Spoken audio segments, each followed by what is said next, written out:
Every year February 19న Shivaji Maharaj గారి జయంతి జరుపుకుంటాం కదా. అలాంటిది మొదటిసారిగా ఆయన జయంతి వేడుకలను జరిపింది ఎవరో తెలుసా? హైందవ స్వరాజ్యాన్ని స్థాపించి హిందూ ధర్మాన్ని కాపాడిన మహనీయుడు ఛత్రపతి శివాజీ మహారాజ్ గారు. 1870లో మహాత్మా జ్యోతిరావు పూలే గారు పూణేలో శివాజీ జయంతి వేడుకలను ప్రారంభించారు. 1869లో ఆయన రాయగఢ్ కోటలో చెట్ల పొదల మధ్య దాగి ఉన్న శివాజీ మహారాజ్ గారి సమాధిని కనుగొన్నారు. దానిని శుభ్రం చేసి పూలతో అలంకరించారు.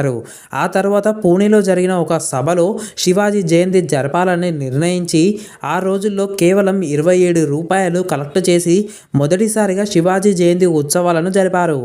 అక్కడి నుంచి చిన్నగా మొదలైన ఈ వేడుకలు తరువాత స్వాతంత్ర సమరయోధుడైన బాలగంగాధర్ తిలక్ గారు 1895లో ఈ వేడుకలను మరింత ప్రజల్లోకి తీసుకెళ్లారు. ఆయన శివాజీ మహారాజ్ గొప్పతనాన్ని ప్రజలకు గుర్తు చేసి స్వాతంత్ర ఉద్యమంలో ప్రజలను ఏకం చేశారు.